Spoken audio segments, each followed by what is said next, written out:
We are on chapter 5 of the second part. We just have a couple chapters left.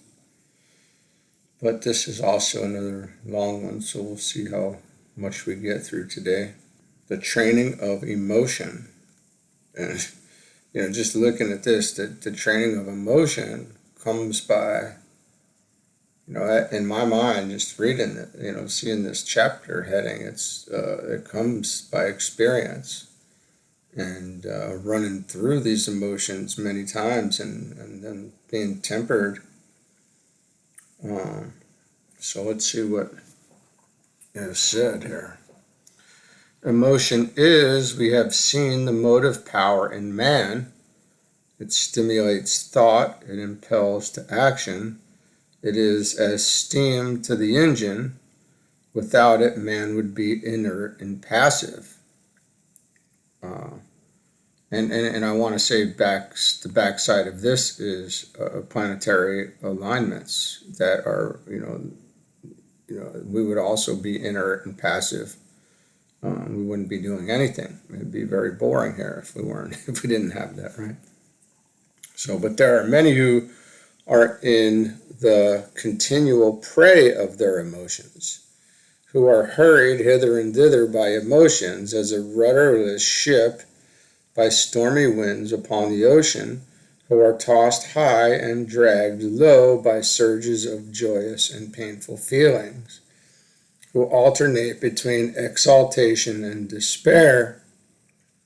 Such a person is swayed, subjugated by emotions, continually harassed by their conflict.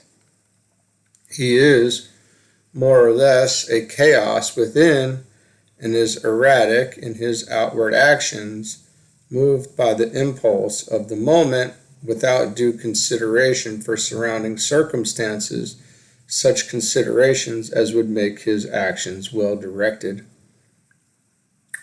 And, this is that running to and fro. He is often what is called a good person, inspired by generous motives, stirred into kindly actions, full of sympathy with suffering and eager to bring relief, plunging quickly into action intended to aid the sufferer. We have not here to do with the indifferent or the cruel, but the one whose emotions hurry him into action before he has considered the conditions or forecast the results of his activity beyond the immediate relief of the pain before his view. All right, this is an understanding of essentially karma, the production of karma. So such a person, though moved by a desire to help, though the stimulating emotion is sympathy and desire to relieve suffering, often does more harm than good in consequence of the inconsiderateness of his action. The emotion which impels him springs from the love side of his nature, from the side which draws people together and which is the root of the constructive and preserving virtues. And in this very fact lies the danger of such a person. If the emotion had its root in evil, he would be the first to eradicate it. But just because it is rooted in that love emotion whence spring all the social virtues, he does not suspect it. He does not endeavor to control it. I am so sympathetic. I am so much moved by suffering. I cannot bear the sight of misery. In all such phrases, a certain self-praise is implied, though the tone may be one of deprecation. Oh, that is very interesting. Truly, sympathy is admirable. I don't know that QUA, sympathy, qua sympathy, what that actually means, but its ill-directed exercise is often provocative of mischief. Sometimes it injures the very object of sympathy and leaves him finally in worse case than at first. Too often unwise forms of relief are adopted, more to remove the pain of the sympathizer than to cure the ill of the sufferer, and a momentary pang is stopped at the cost of a lasting injury, really, though not avowedly, to relieve the pain of the onlooker. The reaction of sympathy on the sympathetic person is good, deepening the love emotion, but the action on others is too often bad owing to the lack of balanced thought. It is easy at the sight of pain to fill earth and sky with our shrieks till all the air is throbbing. It is hard to pause to measure the cause of pain and the cure, and then to apply a remedy which heals instead of perpetuating. So it is easy at the sight of pain to fill earth and sky with our shrieks till all the air is throbbing. It is hard to pause. Yes, this is very esoteric and energetic and practitioner-like here. What a great sentence for us. Right reason must govern and direct emotion if good is to result from its exercise. Emotion should be the impulse to action, but not its director. Direction belongs to the intelligence, and its guiding prerogative should never be wrenched away from it. Where the consciousness thus works, having strong emotion as the impulse and right reason as director, there is the sympathetic and wise man who is useful to his generation. Desires have been well compared to horses harnessed to the chariot of the body, and desires are rooted in emotions. Where the emotions are uncontrolled, they are like plunging, unbroken horses that imperil the safety of the chariot and threaten the life of the charioteer. The reins have been compared to the mind, the reins that guide the horses, restraining or loosening as is needed. There is well imaged the relationship between emotion, intelligence, and action. Emotion gives the movement, intelligence controls and guides, and then the self will use activity to the best advantage as becomes the ruler of the emotions, not their victim. With the development of that aspect of consciousness, which will show itself as buddhi in the 6 sub-rays, and more completely in the 6th root rays, the emotional nature rapidly evolves in some of the advanced 5th rays, and often for a time offers many troublesome and even distressing symptoms. And this is, can explain a lot, I'm sure. As evolution proceeds, these will be outgrown, and the nature will become balanced as well as strong, wise as well as generous. Meanwhile, the rapidly developing nature will be stormy and often distressful, and will suffer keenly and long. Yet in those very sufferings lies its future strength as its present purification, and in proportion to the sharpness of the sufferings will be the greatness of the result. It is in these powerful natures that buddhi is struggling to birth, and the anguish of the travail is upon them. Presently, buddhi, the Christ, the little child, will be born, wisdom and love in one, and this, united to high intelligence, is the spiritual ego, the true inner man, the ruler immortal. The student who is studying his own nature in order to take his own evolution in hand and direct its future course must carefully observe his own strength and his own weaknesses in order to regulate the one and correct the other. In unevenly developed persons, intellect and emotion are apt to vary in inverse ratio to each other. Strong emotions go with weak intelligence, and strong intelligence with weak emotions. In one case, the directing power is weak, in the other, the motive. The student then, in his self-analysis, must see whether his intelligence is well developed. If he finds his emotions to be strong, he must test himself to discover whether he is unwilling to look at things in the clear, dry light of intellect. If he feels repelled when a subject is presented to him in this light, he may rest assured that the emotional side of his nature is overdeveloped in proportion to the intellectual side. For the well-balanced man would resent neither the clear light of the directing intelligence nor the strong force of the motive emotion. If in the past one side has been overcultivated, if the emotions have been fostered to the detriment of the intelligence, then the effort should be turned to the strengthening of the intellect, and the resentment which arises against a coldly intellectual presentation should be sternly curbed, the difference between intelligence and sympathy being recognized. Boy, is that interesting. So, let's see. Now we have the distorting force of emotion. Yeah, it can distort a lot of things. Our whole perception can be swayed, right? So, let's see. One of the things most apt to be overlooked by the emotional person is the way in which emotion fills his surrounding atmosphere with its vibrations, and thereby biases the intelligence.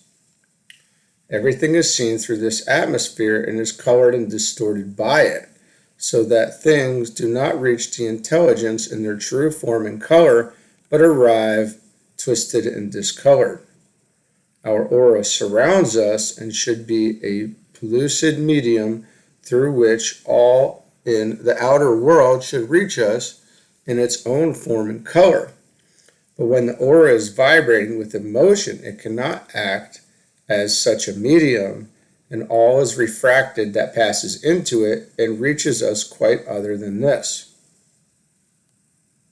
If a person is underwater and a stick is put near him in the air, and he tries to touch it, his hand will be wrongly directed, for he will put his hand to the place at which he sees the stick, and as the rays coming from it are refracted on entering the water, the stick will be for him displaced.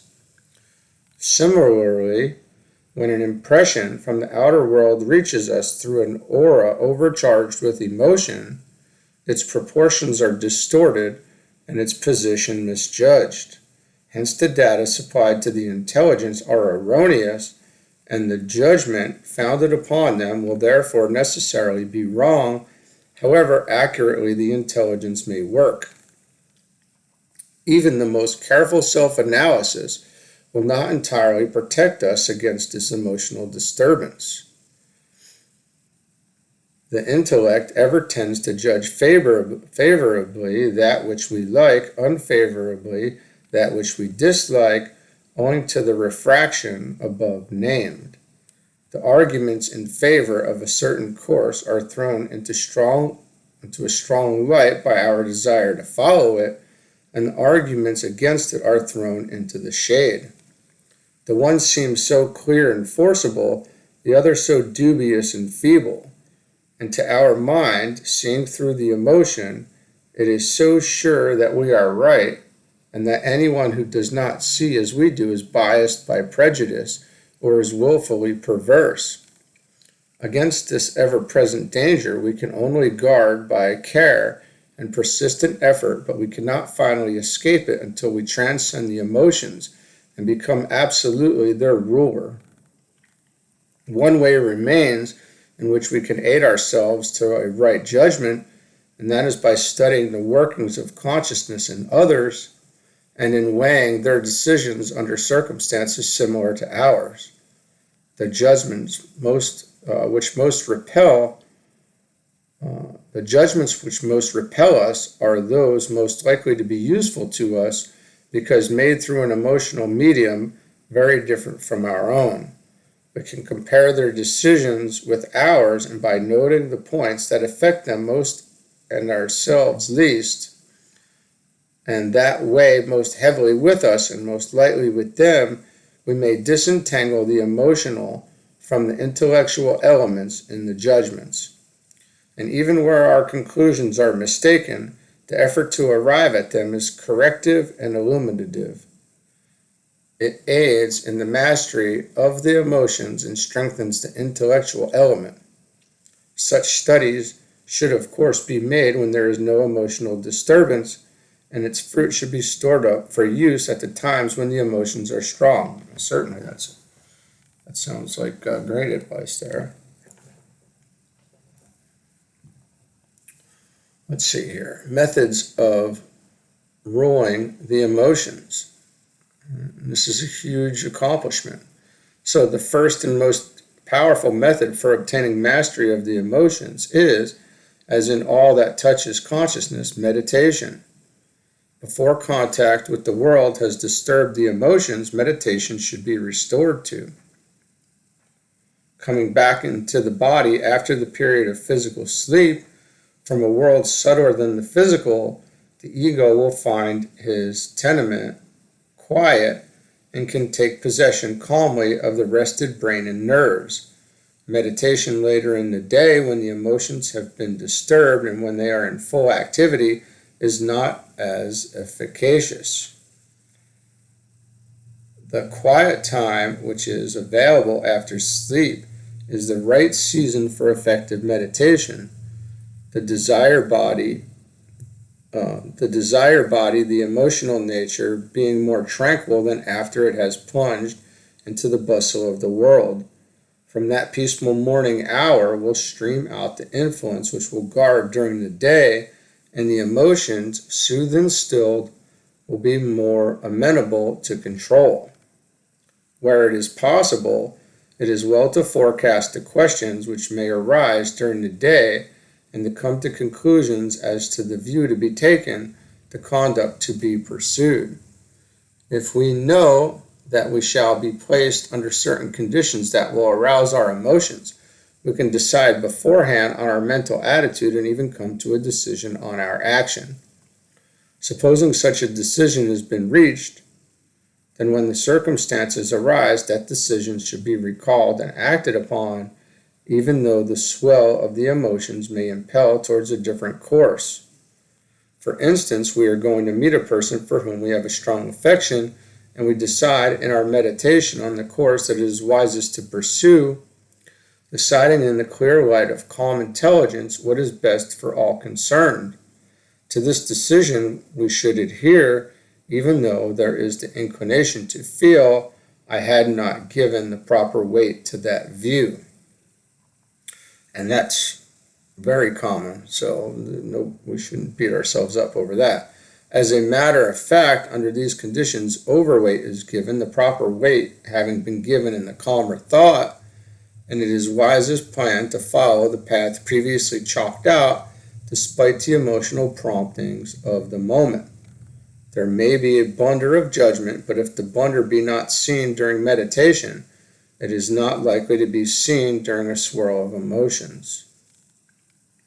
Another method of curbing the emotions is to think over what is going to be said before speaking, to put a bridle on the tongue. The man who has learned to control his speech has conquered everything, says an ancient Eastern lawgiver. The person who never speaks a sharp or ill-considered word is well on the way to control emotion. To rule speech is to rule the whole nature.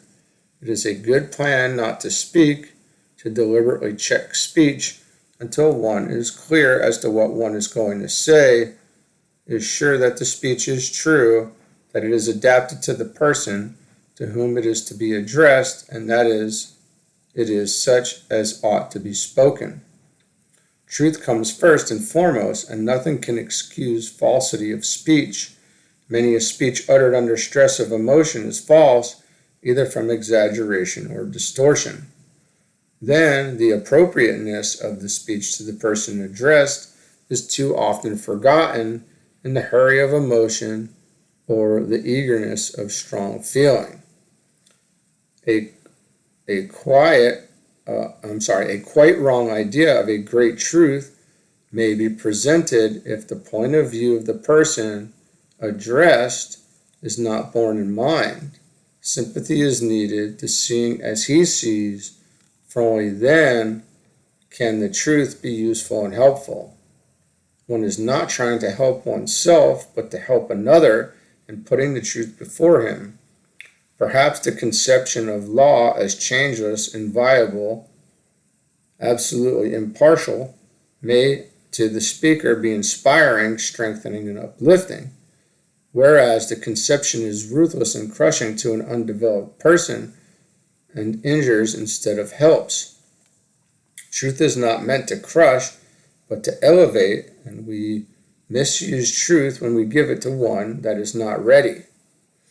There's plenty to suit the needs of each, but discretion is needed to choose wisely, and enthusiasm must not force a premature enlightenment. Many a young theosophist does more harm than good by his overeager pressing on others of the treasures he prizes so highly. Lastly, the form of the speech, the necessity or the usefulness of its utterance should be considered. A truth that might help may be changed into a truth that hinders by the way in which it is put. Never speak what is untrue, never speak what is unpleasant is a golden rule of speech. All speech should be truthful, sweet, and agreeable. This agreeableness of speech is too often forgotten by well-meaning people who even, I have to find this now. I wasn't sure if we were going to have to find this, but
all truth should be,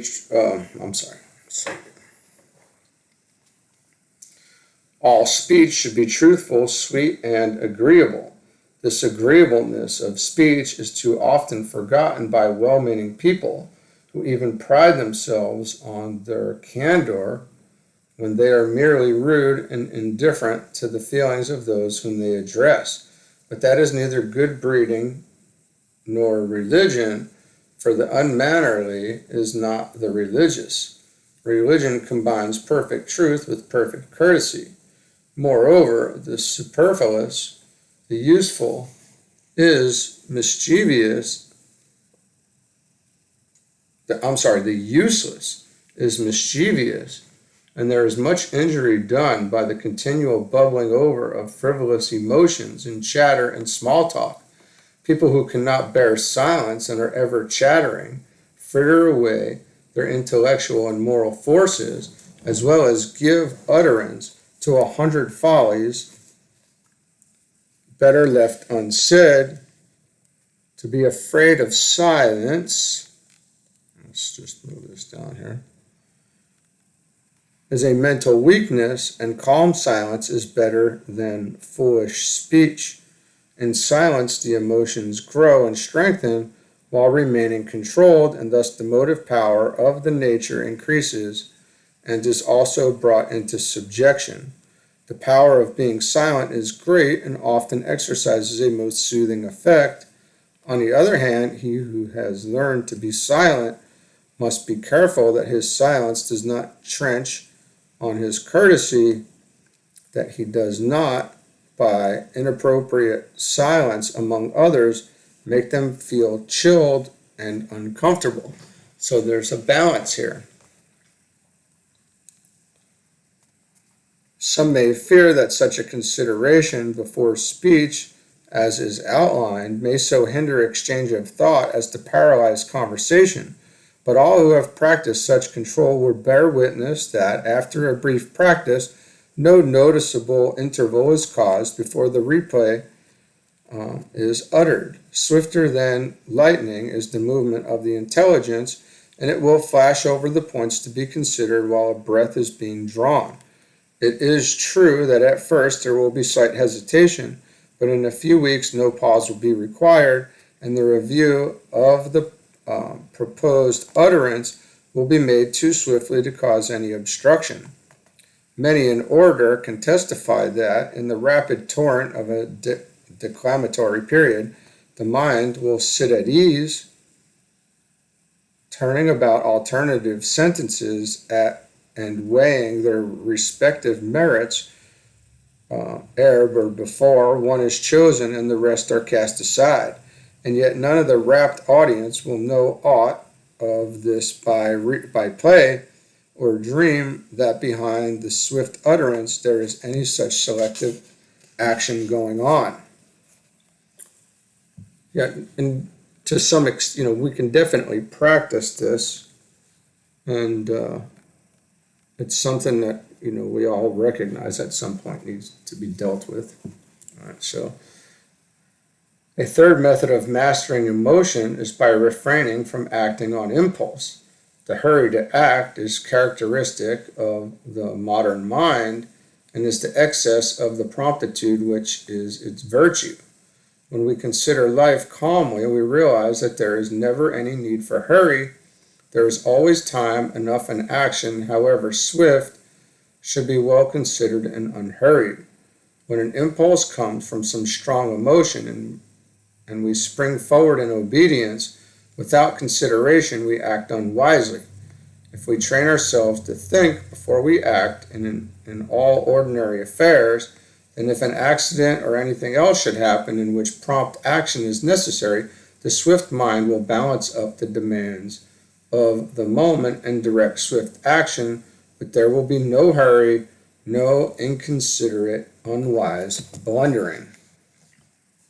And this is something that the military man, and I haven't been a military man, this is something that they tried to instill, is to be calm under pressure, and calm under all types of pressure. So maybe there is some benefit to that type of training, certainly. So, but should I not follow my intuition? Someone may ask. Impulse and intuition are too often confused, though radically different in origin and characteristics. Impulse springs from the desire nature, from the consciousness working through the astral body, and is an energy flung outwards in response to a stimulus from outside, an energy undirected by the intelligence, hasty, unconsidered, headlong. Intuition springs from the spiritual ego and is an energy flowing outwards to meet a demand from outside, an energy directed by the spiritual ego, strong, calm, and purposeful. For distinguishing between the two until the nature is thoroughly balanced, calm consideration is necessary and delay is essential, and impulse dies away under such consideration and delay, and intuition grows clearer and stronger under such conditions. So there's the difference there. Calmness enables the lower mind to hear it and to feel its serene imperiousness. Moreover, if what seems to be an intuition is really a suggestion from some higher being, that suggestion will sound the louder for our quiet meditation and will lose nothing of force by such calm delay. It is true that there is a certain pleasure in the abandonment to the headlong impulse, and that the imposed restraint is painful for a time, but the effort to lead the higher life is full of these renouncials of pleasure and acceptance of pain, and gradually we come to feel that there is a higher joy in the quiet, considerate action than in the yielding to tumultuous impulse, and that we have eliminated a constant source of regret. For constantly does such yielding prove a source of sorrow, and the impulse is found to be a mistake. If the proposed action be good, the purpose to perform it will be made stronger, not weaker, by careful thought. If the purpose grows weaker with thinking, then is it sure that it comes from the lower source, not from the higher. Not from the higher. Daily meditation, careful consideration before speech, the refusal to yield to impulse. These are the chief methods of turning the emotions into useful servants instead of dangerous masters. And we're on to 4 here. Let's see, let me just take a quick look and see. Yeah, we're going to finish this chapter today, it looks like. Okay, wow, dang, I'm going to have to. I should have kept that open there, huh?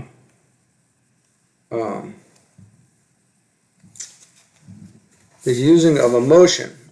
Only he can use an emotion who has become its master and who knows that the emotions are not himself but are playing in the vehicles in which he dwells and are not due to the interaction between the self and not self.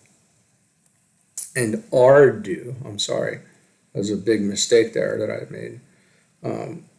Vehicles in which he dwells and are due to the interaction between the self and not self. Their ever-changing nature marks them as belonging to the vehicles.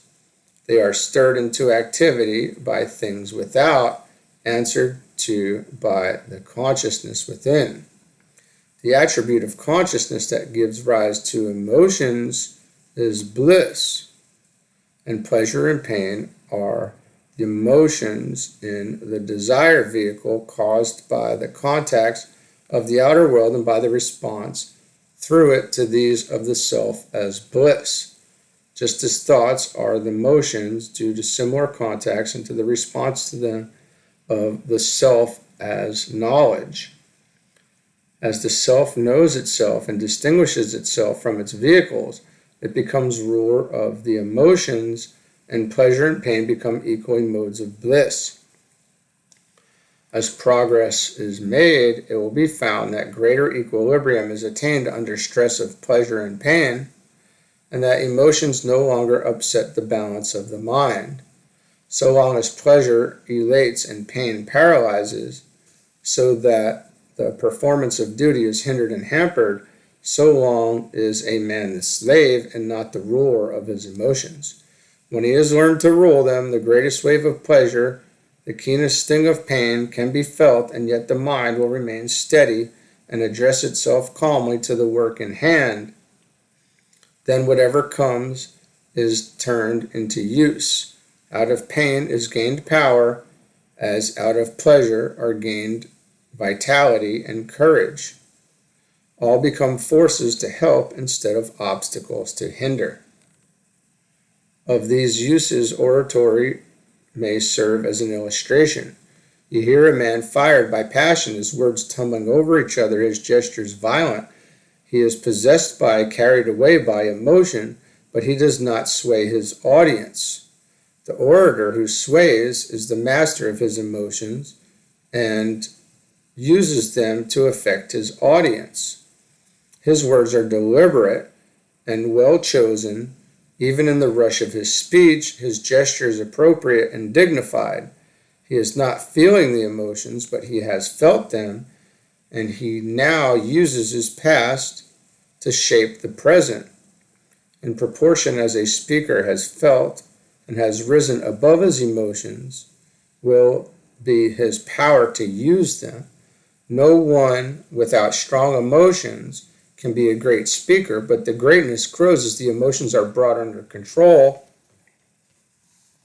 I'm going to have to slide over into the book here. So the orator who sways is the master of his emotions, and uses them to affect his audience. His words are deliberate and well chosen even in the rush of his speech. His gestures appropriate and dignified. He is not feeling the emotions, but he has felt them, and he now uses his past to shape the present. In proportion as a speaker has felt and has risen above his emotions will be his power to use them. No one without strong emotions can be a great speaker, but the greatness grows as the emotions are brought under control.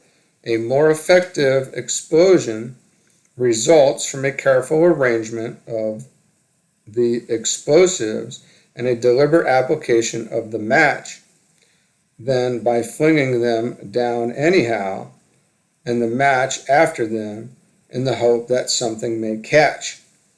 So long as anyone is stirred by their emotions, the clear vision needed for helpful service is blurred. The valuable helper is the man who is calm and balanced while full of sympathy. What sort of a doctor would he be who, in the midst of performing an operation, should burst into tears? Yet many people are so distressed by the sight of suffering that their whole being is shaken by it, and they thus increase the suffering instead of relieving it. All emotion causes strong vibrations, and these pass from one to another. The effective helper must be calm and steady, remaining unshaken and radiating peace. One who stands on a rock above the waves can help another to gain that vantage ground better than if he were himself battling with the waves. Another use of the emotions, when they are thoroughly in hand, is to call up and use the appropriate one to rouse in another person an emotion beneficial to him. If a person be angry, the natural answer to his vibrations is anger in the one he meets, for all vibrations tend to be sympathetically reproduced. As we all have emotion bodies, any body vibrating near us in a particular way tends to cause similar vibrations in us, if we have in our bodies the appropriate matter. Anger awakens anger, love awakens love, gentleness awakens gentleness. When we are masters of our emotions and feel the surge of anger rising in response to the vibrations of anger in another, we shall at once check this answer and shall let the waves of anger dash up against us while we remain unmoved. The man who can hold his own emotion body quiet while those of others are vibrating strongly around him has learned well the lesson of self-control. When this is done, he is ready to take the next step to meet the vibration of an evil emotion with the vibration of the corresponding good emotion, and thus he not only withholds himself from anger, but sends out vibrations that tend to quiet the anger vibrations of the other. He answers anger by love, wrath by gentleness. At first, this answer must be deliberate, of set purpose, and angry people can be taken to practice on. When one comes in our way, we utilize him. The attempt will be, doubtless, cold and dry in the beginning, with only the will to love in it and none of the emotion. But after a while, the will to love will produce a little emotion, and at last a habit will be established, and kindness will be the spontaneous answer to unkindness. The steady, deliberate practice of answering thus the vibrations of wrong emotions reaching us from outside will establish a habit in the emotion body, and it will respond rightly automatically. Yeah, this is really interesting stuff here. The teaching of all the great masters of ethics is the same: return good for evil.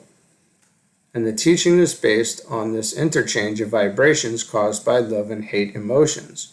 The return of evil intensifies it, while the return of good neutralizes the evil. to stir love emotions in others by sending to them a stream of such emotions so as to stimulate all that is good in them and to weaken all that is bad is the highest use to which we can put our emotions in daily human service. It is a good plan to bear in mind a list of correspondences in emotion and to practice accordingly, answering pride by humility, discourtesy by compassion, arrogance by submission, harshness by gentleness, irritability by calmness. Thus is a nature built up which answers all evil emotions by the corresponding good ones, and which acts as a benediction on all around, lessening the evil in them and strengthening the good. So, pride with humility, discourtesy by compassion, arrogance by submission, harshness by gentleness, and irritability by calmness. This is a very mature state to come into, right? Nothing can sway you at this point. The value of emotion in evolution. This will be very good. So we have seen that emotion is the motive power in man, and to turn it into a helper in evolution, we must utilize it to lift and not allow it to degrade. The ego in his evolution needs points to draw him upwards, as says the voice of the silence, for the upward way is steep, and an attractive object above us, towards which we can strive, is an aid impossible to overestimate. Only too often we lag on the way and feel no desire to proceed. Aspiration is inert, the longing to rise has fled. Then may we summon emotion to our aid by twining it around some object of devotion, and thus gain the impetus we need, the lifting force we crave. This form of emotion is what is often called hero worship, the power to admire and love greatly one who is nobler than oneself.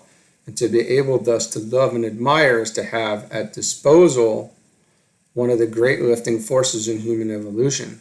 Hero worship is often decreed because a perfect ideal is not possible to find among men living in the world, but a partial ideal that can be loved and emulated is a help in quickening evolution. It is true that there will be weaknesses in such a partial ideal, and it is necessary to distinguish between the heroic qualities and the weaknesses found in conjunction with them, but the attention should be fixed on the heroic qualities that stimulate and not on the blemishes that mar everyone who has not as yet transcended humanity. To recognize that the weaknesses are of the not-self and are passing, while the nobility is of the self that endures, to love what is great and to be able to pass over what is small, that is the spirit that leads to discipleship of the great ones. Only good is gained by the hero worshiper from his ideal if he honor the greatness and disregard the weakness, and on the hero himself will fall the karma of his own shortcomings. But it is said, if we thus recognize the nobility of the self in the midst of human weaknesses, we are only doing what we should do with all, and why make a hero out of anyone in whom there is still any human weakness? Because the help our hero gives us as an inspiration and a measure of our own achievement. No ordinary person can be turned into a hero. It is only when the self shines out with more than ordinary luster that the inclination to hero worship arises. The man is a hero, though not yet superhuman, and his weaknesses are but as spots in the sun. There is a proverb which says, no man is a hero to his valet de chambre. I don't know what that. And the cynic reads this as meaning that the most heroic man owes his greatness to distance, but is not the meaning rather than the valet's soul, intent on the shine of a boot and the set of a necktie cannot appreciate that which makes the hero, having not in him that can sound sympathetically with the notes the hero strikes. For to be able to admire means to be able to achieve and love and reverence for the great is a sign that a man is growing like them. When emotion is thus aroused, we should judge ourselves by our ideal and be ashamed to do or think aught that would bring a shadow of sorrow over the eyes of him we revere. His presence should be with us as an uplifter until, judging ourselves in the light of the greater achievement, we find ourselves also beginning to achieve. That the pure light of the self shines through none who walk the miry paths of earth is true, but there are some through whom enough light shines to lighten the darkness and to help us to see where to plant our feet. It is better to thank and honor these, to rejoice and be glad in them, than to belittle them because they are not wholly of heaven, because some touches of human weakness still entangle their feet. Blessed indeed are they who have in themselves the hero nature and hence recognize their elder kin. For them waits the open gate to the upper reaches, and the more they love, the more they honor, the swifter will be their approach to that gateway. No better karma comes to a man than to find the hero who may bear him company to the entering, no sadder karma than to have seen him in an illuminated moment and then to have cast him aside, blinded by an imperfection he is outgrowing. So, okay, well, this was a very interesting chapter. We have one left. We will do it tomorrow, most likely with Tom, and then we'll be moving on to a new book. All right, well, have a good day, and we will see you again soon.